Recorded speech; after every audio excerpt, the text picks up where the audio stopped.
जय स्वामीनारायण विद्यार्थी मित्रों, धोरण 8 विषय हिंदी पाठ 2 ईदगाह। ईदगाह यानी कि जहाँ नमाज पढ़ने के लिए मुस्लिम लोग जाते हैं वह जगह। तो आज આપણે એવો જ એક ઈદગાહ નામનો પાઠ ભણવાના છીએ કે જેની અંદર મુસ્લિમ લોકોના તહેવાર આવે છે, કેવી રીતે રમજાન છે, રોજા છે એ મનાવે છે, કેવી રીતે નમાજ પઢવા માટે જાય છે।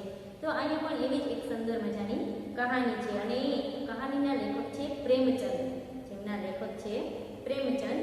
तो જોઈએ આપણે ईदगाह प्रेमचंद की अमर कहानी है। कहानी का बाल नायक हामिद अपने दोस्तों के साथ ईदगाह जाता है। यानी कि कहानी में एक बाल नायक, एक नाना बालक की बात करवामां आवेली छे। जब अन्य बच्चे खिलौने और मिठाई खरीदते हैं, हामिद अपनी बाल सहित इच्छाओं का दमन करके अपनी दादी अमीना के लिए चिमटा खरीदता है। जो स्वाभाविक है, नाना बाळको छे ए मेळामां जाय, बजारमां जाय એટલે એને ગમતી વસ્તુ, કોઈ રમકડા છે, કોઈ બીજી વસ્તુ લેતા હોય છે। પરંતુ અહીંયા હામિદ નામનો જે નાનો બાળક છે એ એટલો નાની ઉંમરે પણ એટલો સમજદાર છે કે એની દાદી માટે ચીમટા કેટલા કે આપણે રોટી શેકવા માટેનો જે તવો હોય છે એને ચીમટા કહેવાય। इसमें दादी के प्रति प्रेम तथा उपयोगी चीज खरीदने की विवेकपूर्ण बुद्धिमत्ता प्रकट होती है। पाठकगण बालक हामिद के त्याग, सद्भाव और विवेक को देखकर भाव विभोर हो जाता है। यानी कि આપણે જો આ પાઠને આખો ભણી લઈએ તો આપણે પણ ભાવ વિભોર થઈ જાય, આ બાળક પ્રત્યે અનહદ આપણે પણ પ્રેમ ઉભરાઈ આવે। તો હવે આપણે પાઠની શરૂઆત કરીએ।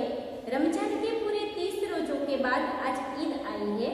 कितना मनोहर, कितना सुहावना प्रभात है। सुहावना અહીં હું સાથે સાથે અર્થ પણ લખતી જાઉં છું। સુહાવના કેટલા રમણીય।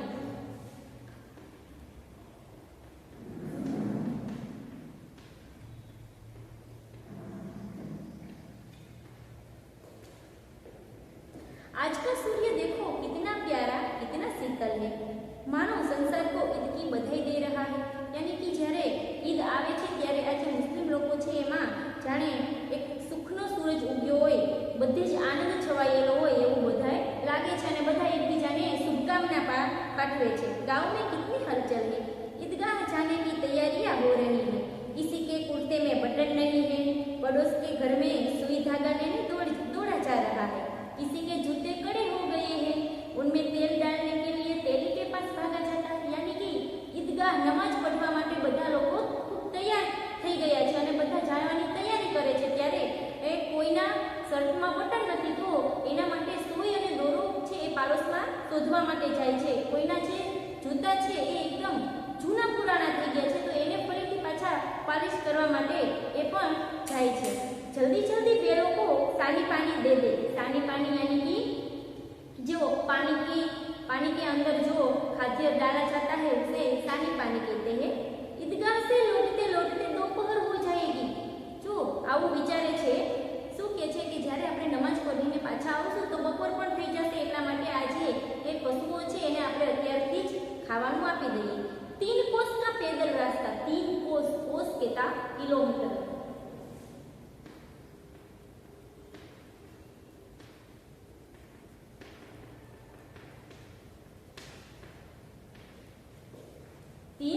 यानी कि 3 किलोमीटर नो रस्तो छे। फिर सैकड़ों आदमियों से मिलना भेटना, दोपहर के पहले लौटना असंभव है। कि ત્યાં આપણે ઈદગાહ જાશું, નમાજ પઢવા માટે જાશું ત્યારે ઘણા બધા લોકો છે કે જેને આપણે ભેટવાનું છે, હળી મળીને એની સાથે રહેવાનું છે, એટલે વહેલા આવવાનું તો અસંભવ છે। લડકે सबसे ज्यादा पसंद थे। यानी कि જ્યાં નાના નાના બધાના જે બાળકો હતા એ ખૂબ खुश હતા કારણ કે બધા નમાજ પઢવા માટે જવાના છે। किसी ने एक रोजा रखा है, वह भी दोपहर तक, किसी ने वह भी नहीं। लेकिन ईदगाह जाने की खुशी उनके हिस्से की चीज है। कि घણા બાળકોએ બપોર સુધી यानी कि उपवास करे છે રોજામાં, કોઈ તો કરતું પણ નથી, પરંતુ એને જવાની જે खुशी છે એ કંઈ અલગ જ છે। રોજે પડે બુઢો के लिए होंगे, इनके लिए तो ईद है। કે રોજા રહેવાના આ બધું તો મોટાઓનું કામ છે, પરંતુ આ નાના બાળકો માટે તો ઈદ છે એ જ એક આનંદનો વિષય છે। रोज ईद का नाम रटते थे, आज वह आ गई। अब जल्दी पड़ी है कि लोग ईदगाह क्यों नहीं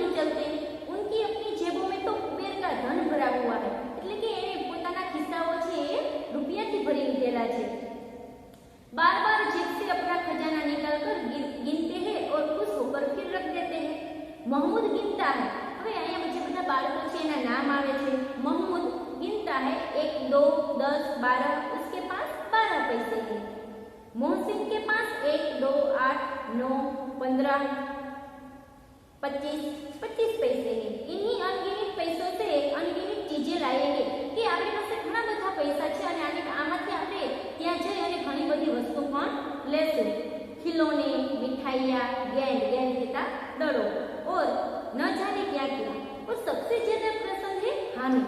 જે હામિદ નામનો છોકરો છે એ આ બધા બાળકોથી પણ વધારે ખુશ છે। ગરીબ સુરત, જો હવે એનો આખો પરિચય કરાવે છે કે દેખાવે કેવો છે। गरीब सूरत यानी कि एनो चेहरो पण गरीबड़ो लागे छे। दुबला पतला लड़का जिसका बाप गत वर्ष हेजे की भेंट हो गया। हेजे यानी कि एक भयंकर रोग जिन्हें आपणे कोलेरा कही सकीए, एक संक्रमित रोग। फिर एक दिन मां भी मर गई यानी कि हामिद नामनो जे छोकरो छे ना मां अने बाप छे बने गुजरी गयेला छे। सिर पर एक पुरानी टोपी है जिसका गोटा काला पड़ गया है। जिसका गोटा मीन्स की एक प्रकारनी डिजाइन કે એના માથે ટોપી છે અને એનો જે માથાનું ખોંકું છે એ પણ જૂનું પડી ગયું છે। फिर भी वो प्रसन्न है। છતાં પણ આ છોકરાના ચહેરા ઉપર જરાય માયુસી નથી અને એ ખૂબ જ ખુશ છે। अभागिन अमीना अपनी कोठरी में बैठी रो रही है। आज ईद का दिन है और उसके घर में दाना भी नहीं है। इस अंधकार और निराशा में वह डूबी जा रही है। लेकिन એની દાદી છે એ દુઃખી છે કારણ કે આખું ગામ છે એ ખૂબ ખુશ છે કારણ કે નમાજ પઢવા જવાના છે, अलग अलग प्रकार की वस्तुओं लेवाना छे। परंतु आ गरीबनी दादी छे दुखी छे कारण के एना घर में खावा माटे अनाज पण नथी। किसने बुलाया था इस निगोड़े ईद को? निगोड़ा जो एने आ ईद छे के जे बधाना माटे खूब खुशीनो आनंदनो विषय छे ए ईदने आ आमीना छे दादी छे निगोड़ी के छे। निगोड़ी केता दुष्ट।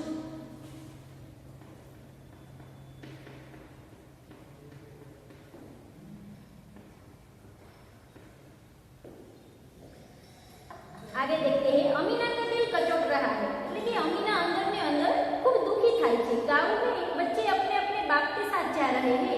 हामिद का बाप अमीना के सिवाय और कौन है कि अमीना एना मां अने बाप छे हामिद ना छे अने बधा बीजा बाळको छे तेना माता पिता साथे जाय छे। उसे कैसे अकेले जाने दूं? चिंता करे छे दादी के हूँ एने केवी रीते एकलो जवा दूं। उस भीड़ भाड़ में बच्चा कहीं खो गया तो क्या होगा? नहीं, अमीना उसे वो न जाने देगी। नन्ही सी जान 3 कोस चलेगी कैसे? कि साव नानु बाळक छे ते 3 किलोमीटर चाली पण केवी रीते सकशे? पैरों में छाले पड़ जाएंगे। छाले यानी फफोला।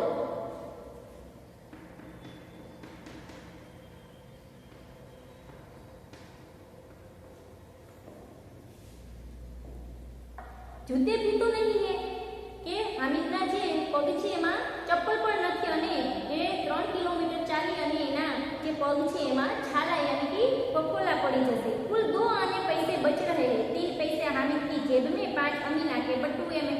बटुए यानी कि पैसे रखने की छोटी थैली। यही तो बिसात है और ईद का त्योहार के આજે આવો દિવસ છે અને પાછો ઈદનો તહેવાર એટલે કે આવો સરસ મજાનો તહેવાર છે અને મારી પાસે રૂપિયા પણ આટલા જ છે। અલ્લાહ થી બેડા પાર લગાવેલા કે હવે તો ભગવાન જ છે આગળ લઈ જશે।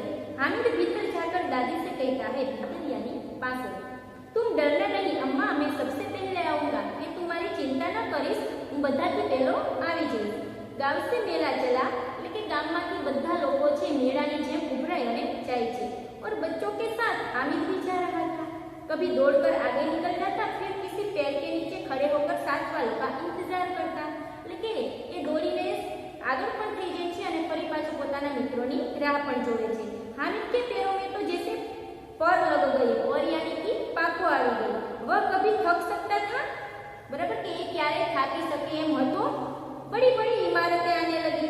यह अदालत है, यह कॉलेज है, यानी कि હવે જ્યારે ખૂબ નજીક આવે છે ઈદની નજીક આવે છે ત્યારે બધા જે શહેરોના જે કાંઈ સ્થળો આવે છે એની વાત છે। यह कलाघर है, आगे चले। हलवाइयों की दुकानें शुरू हुई। आज खूब सजी हुई है એટલે કે જેવી રીતે કોઈ પણ તહેવાર હોય અને દુકાનોને શણગારવામાં આવે એમ આ મુસલમાનનો જ્યારે તહેવાર આવે છે ત્યારે પણ દુકાનો શણગારાય છે। इतनी मिठाइयों कौन खाता है? देखो ना, एक एक दुकान पर मनो होगी। मनो यानी कि मणमणनी मिठाइयों છે આ એક એક દુકાનની અંદર હશે। सरसा ईदगाह नजर आई। इमली के घने वृक्षों की छाया है, नीचे पक्का फर्श है। જાજીમ કેતા પાથરણી। रोजेदारो यानी कि जे रोजा रे छे ए बधा पंक्तियां एक के पीछे एक न जाने कहां तक चली गई है। એટલે કે જે લોકો રોજા રે છે એ બધા મોટા છે એની હારબંધ છે એ લાગી ગઈ છે। यहाँ कोई धन और पद नहीं देखता कि आने कोण धनवान છે કે કોણ ગરીબ છે એવું કોઈ જોતું નથી। બધા એક લાઈનમાં જ બેઠેલા છે।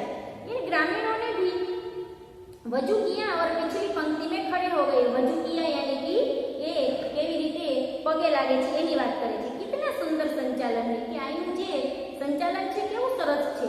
कितनी सुंदर व्यवस्था। हजारों सिर एक साथ सिजदे में सिर झुकाता है। सिजदे में यानी कि जमीन को सिर को छूना। फिर सब एक साथ खड़े हो जाते हैं मानो भातृत्व का एक सूत्र समस्त आत्माओं को एक कड़ी में पिरोए हुए है कि जाने बधा एक कुटुंबनी भावनाथी बधा भेगा मळी हળી मળી અને એકબીજાને ભેટે છે અને જાણે બધા એક જ છે એવું અહીં એ ભાતૃત્વ यानी कि ભાઈચારાની ભાવનાથી બધા રહે છે। नमाज खत्म हो गई એટલે કે નમાજ પઢવાની જે કઈ વિધિ છે જે કઈ કામ છે એ પૂર્ણ થાય છે। लोग आपस में गले मिल रहे थे। अब मिठाइयाँ और खिलौने की दुकानों पर धावा होता है। धावा यानी कि आक्रमण।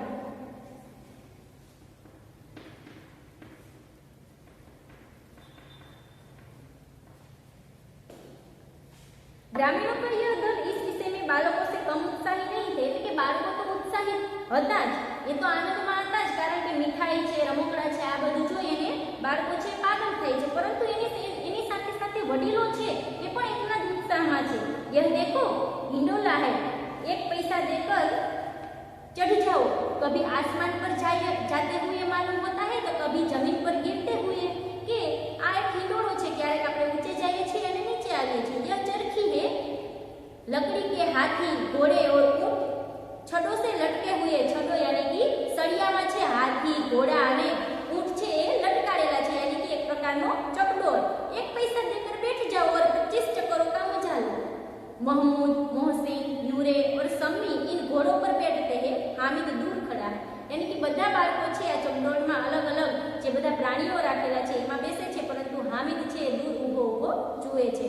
3 पैसे तो उसके पास है, अपने कोष का 1/3 जरा सा चक्कर खाने के लिए नहीं दे सकता।